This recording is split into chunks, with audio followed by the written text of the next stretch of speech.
This episode of This Podcast is Making Me Thirsty is brought to you by Prognosis Negative. In theaters, November 1st. Hey, welcome to episode 22 of This Podcast is Making Me Thirsty. In this episode, we talk to Jimmy Traina. Jimmy is a writer-producer for Sports Illustrated, SI.com. He writes a daily column called Traina Thoughts. He also hosts a Sports Illustrated media podcast. Check that out. And he is, more importantly, an avid Seinfeld fan. So last week we talked to the great Al Dukes. Check out that episode. If you're liking what you're hearing, please let someone else know. We're getting a few more listeners out there, so we appreciate you.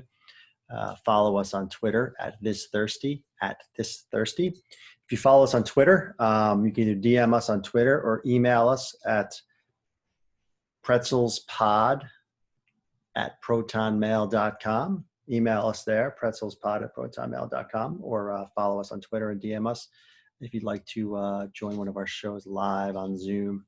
Talk Seinfeld if you're a Seinfeld fan. Ask us questions, whatever you want to do. Check out our top 20 episode. Check out all of our rankings. They're all on YouTube now as well. Let us know what you think of them, And thanks for listening. This one was, we got to learn. We're still, appreciate you guys listening because we're still getting through this thing ourselves. It's our first. We've only had two guests, and we've got some couple of bigger names for two guys like us running this thing. So we're getting there. Next week we have a real big guest for you lined up. So be ready for that as well. Yeah. Thanks for listening and enjoy. Hello. Yours? Hey. Yep. Sorry about that. Sorry for the delay. All good. No worries. Oh, wow. We got the whole podcast look, right? Yeah. I just finished taping one. That's why. Oh, nice. Yeah. Who was on? It was a gambling podcast that I do. Yeah.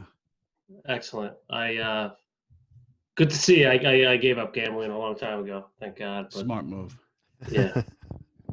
Cool. You want to hop right in, Jimmy? Yeah. Sure. Cool. Awesome. So, welcome to This Podcast is Making Me Thirsty, a show dedicated just to Seinfeld, which we know is your wheelhouse. Our special guest today is Jimmy Traina from Sports Illustrated, formerly Fox Sports. And for the true Mike and the Mad Dog fan, he is Jimmy from Syosset. So welcome to the show, Jimmy. Thank you. And this is a phenomenal name for a podcast, I must say. It is my partner's number one ranked episode. And we'll get into that in a little bit. But that's kind of what sparked it. When I saw your favorite episode, I'm like, wow, he's a real fan. So, but first, how do you first get into Seinfeld? Was it a certain season, an episode that sparked it? I definitely wasn't there from season 1. It was probably season 2, but to be honest with you, I don't remember exactly. I mean, back then, people watched television and they watched shows when they were on.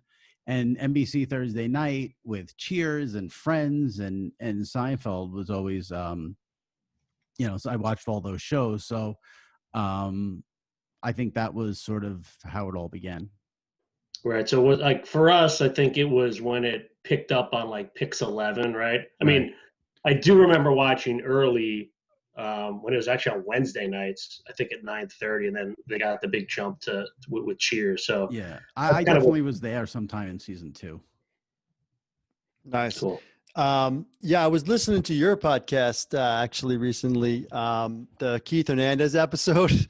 I had to check that one out, obviously, to see what he said about. It was funny when we reviewed the Hernandez episode. We looked up the game that they talk about, June 14, 1987. Mm-hmm. Mets won that game in Pittsburgh. Hernandez went 2 for 4, by the way. And McDowell didn't pitch. But anyway, I also read your article on all the sports references in Seinfeld.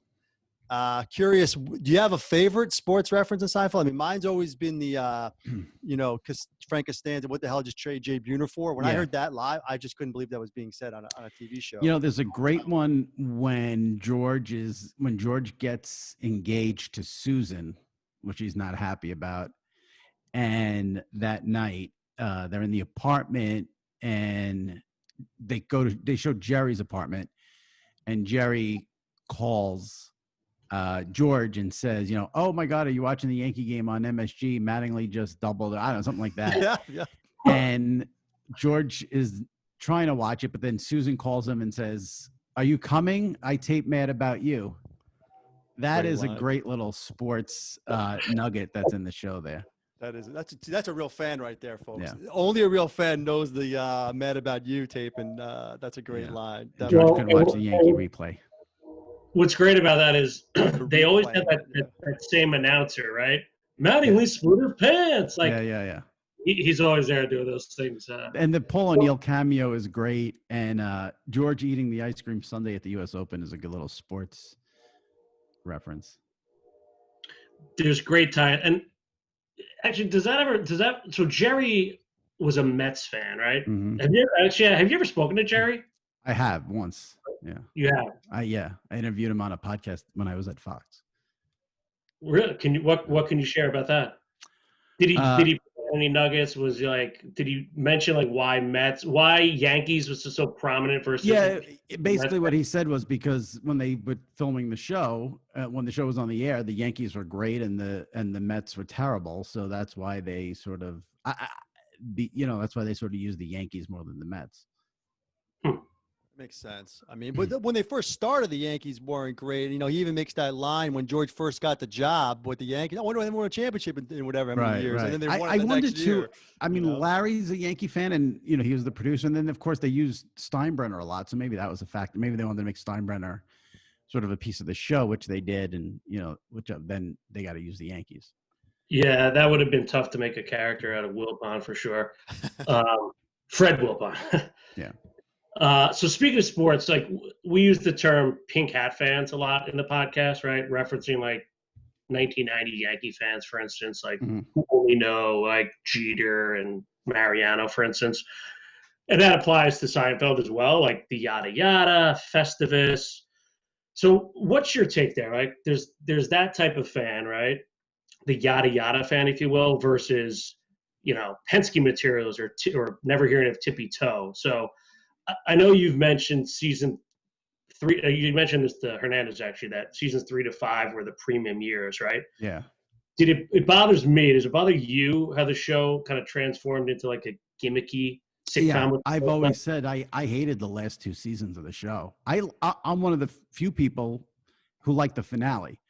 I hated the last 2 seasons. I just thought what made the show great, especially in those seasons, 2, 3, 4, 5, was that everything was sort of as ridiculous as it was based in reality, or it was something that you can sort of relate to, whether, the dinner party, the great argument about whether you would bring Pepsi and ring-dings or wine and cake. Love that line. Jerry, the minutia, like at the airport where they don't have his reservation. Just George with his parents, doing the opposite to change his life, the masturbation contest, but then in the later years, it got very over the top with things that were just really wacky and not really the minutia of daily life. So I'm with you. I'm with you on that. Yeah, you're preaching to the choir here, man. Everything you just said. And just like, and one more on that, knowing that. So do you still rank it as one of the greatest shows of all time? And I agree, 8 and 9 some parts are unwatchable. And I agree, we do like the finale, rewatching it, but do you still rank it as a all-time show, right? Oh, I think it's the greatest. Listen, it's a tough thing because I've always said that I think peak Curb is better than peak Seinfeld. And I think Curb has the advantage of being on HBO. But, I mean, Seinfeld's the greatest sitcom of all time. Hands down. Yeah. You could take even that's what we say when we reviewed. So we reviewed every season on the podcast, and even talking about the bad episodes, the bottom 5s, if you will, or seasons 8 and 9. A bad Seinfeld episode, you might skip it, but it's still as good. It's still going to be as good as most things that are on. Yeah. The Curb stuff is interesting. So we were wondering about that. So would you take? It sounds like you might be leaning towards Curb, but would you take, you're flicking through the channels and dinner party's on and then you got a Curb episode on, where are you going with that? That's a really hard question. Wow. I stole that one from O'Hara. I mean, Trick or treat specifically, Jimmy. I know that's your favorite. yeah, that's a hard question. I might go dinner party. I love everything in that episode. Pepsi and I ring really do. dings. I mean, the Gore-Tex jacket. Yeah, the going to buy the wine, knocking over the bottles, then they have to break the 20. Jerry's throwing up the black and white cookie, the car ride, everything. That's a perfect episode. Agreed. Speaking of that episode, so that's a George Kramer combo. I'm always fascinated by who likes what combos when they put them together. You know, George Kramer combo, you got that. There's the Elaine aside from George Jerry combo. You know, what's your next favorite combo? It's I like the dynamic between George and Elaine. Especially, when he had the toupee and she took it off and threw it, and I don't like this thing. And then the episode when he's doing the opposite, and then he sort of insults her a little bit, and she hits him on the forehead and says, "Stick to the opposite." They had good. There was an episode where he said he flat out said, "I'm afraid of Elaine." Yes, that's what I was going to say. Yep. Then when she leaves the dirty message on Jerry's machine, so I like the George Elaine dynamic. And it's funny, and everything you mentioned is pretty much seasons 2 through 5, and to me, the decline of the show was George and Elaine, right? George just starts yelling. Elaine kind of is not cutesy anymore. She becomes more, I don't know, bitchy. Like, to me, those two took on the biggest path change of all the characters. Now, again, George, to me, ultimate character of all time. But I think seasons 8 and 9, him and Elaine really took one down there. Yeah, so, I agree. Yeah.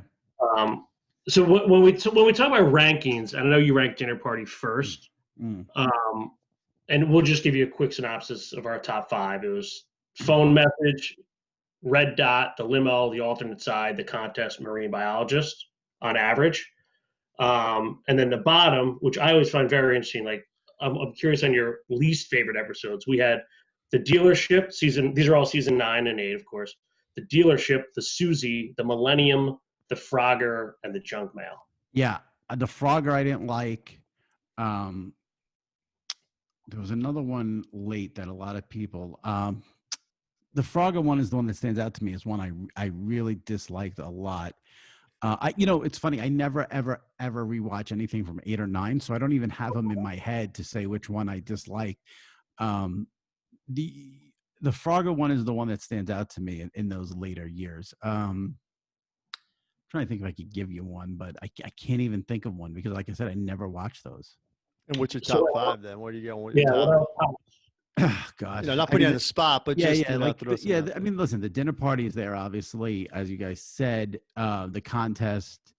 I love 2 episodes. I love the parking garage.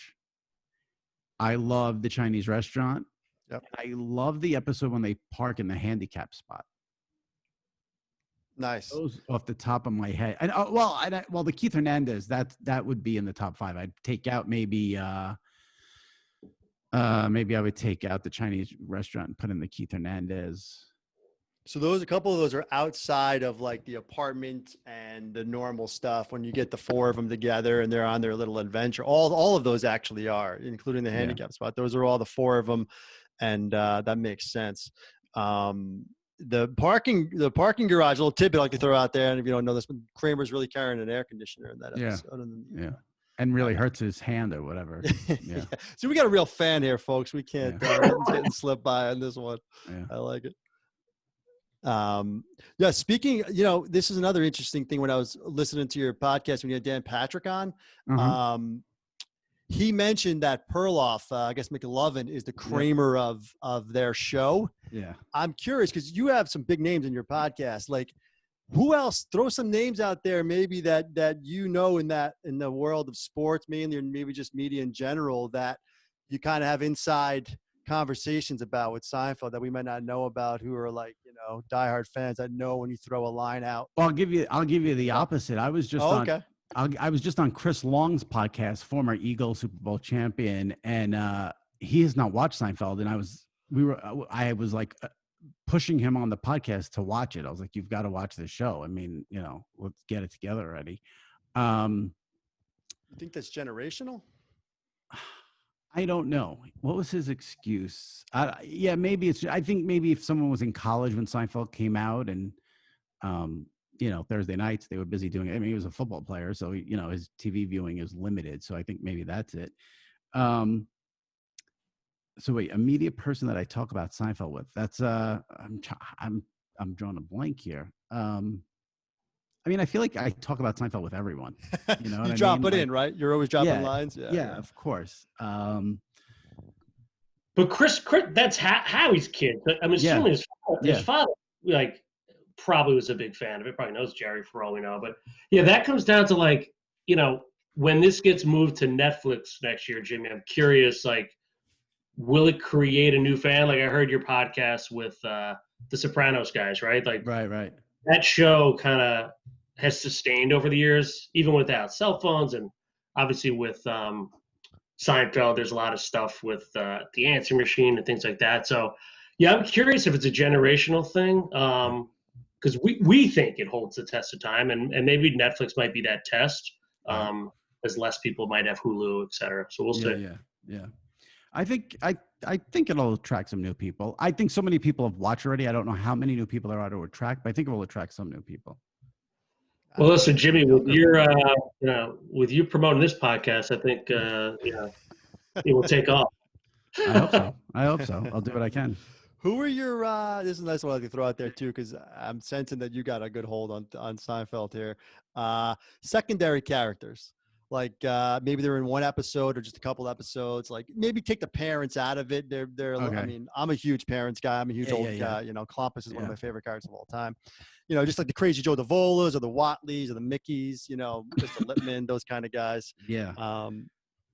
Favorites and worst, because I hate Mr. Pitt, and we know that. O'Hara's not a Putty fan either.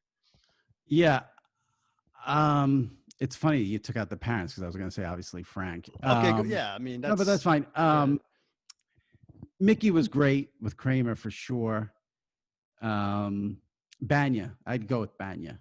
The soup, is not a meal. That was great when he met. Trying to get him on. Jerry makes that deal with Jerry. Yeah, Banya would be my answer. What listen, you're a New York guy, Syosset. Is there any New York reference in the show? I know there's a lot of them, but that you really favor versus something else, and does it bother you? Maybe this is like an early '90s thing. Driving around in a car on dates, like clearly that doesn't happen anymore. Right. But things like that are centric to New York. What were some of your favorite things there? Well, George working for the Yankees, obviously, right off the top of my head. They would do George at the Yankee Stadium offices, so that was great. When they were in Tom's Diner, I mean, that's what the outside looks like in Manhattan, so that was always good. And what else was in New York? Oh, and I think when they did the Bette Midler episode, Broadway softball game, that was good stuff too. There as a New York type of thing. The line that Jerry used, I think it might be from an episode you mentioned. I think it's from the parking space when he says there's no for traffic. There's no like it's always going every which way. Whatever traffic's going the other way. In New York, it doesn't matter. It's always. I've always liked that New York line. What do you got, O'Hara? I'm just so you have a sense, Jim. As far as sitcoms today, like, do you think a show like A, do you watch sitcoms anymore? And B, can a show like this, ever make it again in today's world? No, I don't think so. I don't really watch many sitcoms at all anymore. I don't think I watch any sitcoms right now. It was perfect time, perfect place. The world's changed so much since then. So yeah, I think that was like a once in a lifetime type of thing. And it's funny, you mentioned that you don't watch 8 or 9 anymore. And, for my part, like the love of these shows have remained unchanged, right? Since from 20 years ago to today, I can watch them, and whether it's and Elaine, I'll laugh out loud. So right. But like when I rewatched when Susan died this year, it kind of rubbed me the wrong way. I don't know why. It did, but I guess if you see, are there any episodes that you watch now that I guess rub a mature Jimmy the wrong way? I can't say that I have one that does that to me. Yeah, I don't think so. I've had that with other shows, but not with this show. What do you got before we let you go as far as like some lines? Any lines? You said you drop stuff all the time, but like what's your favorites? Well, the Say Vandalay Industries is so great. Lines from the show. I mean, I've mentioned a few of them already, but the baby. We got to go see the baby. Hate the Drake. Hate the Drake is a good one.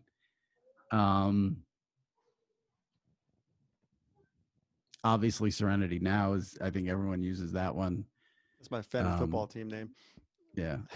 Do the opposite is obviously you use that. Trying to think of some.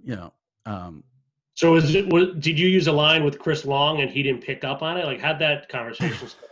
I don't really remember how that I don't remember how it came up. I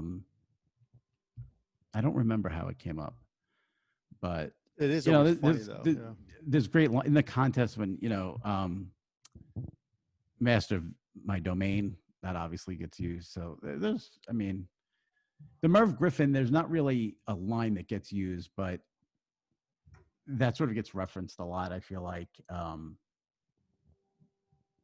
trying to think of some other offbeat ones, but I'm drawing a blank. But I love the episode with Jerry when he steals the marble rye and he's like, "Give me that rye, you old bag." That's it. The rye is one of my favorites. We had a big discussion on the rye. Yeah, because it's a season 7, which it's not tailed off yet in season 7. There's a few in season 7 that stick out to us. The rye is one of them. Larry David's still there in 7, and I think that's still there. Look to the cookie, Elaine. That's another line I like to use a lot with the black and white cookie. Well, that's your favorite episode. Yeah, from the dinner party. Yeah. My favorite line of that episode is when the guy stomps on Elaine's foot and says, "Sorry." With that weird voice. Yes. Yeah. Yeah. That is, I think, you painted that well. That is a perfect episode. There's really no downtime parts of that one. Yeah. Cool. Well, Jimmy, I think that's it, man. We don't take too much of your time. We appreciate the time here. Thanks for having me. This was fun. Enjoyed Seinfeld. I mean, what's better than talking Seinfeld, right? Nothing. That's how we feel. I mean, that's what we're doing for the last. Absolutely. No, I appreciate having me on. This was fun. Thanks. Awesome. Jimmy Traina, everybody. Thank you, man. Thanks. Really appreciate it. Anytime. Take care. All right. Bye.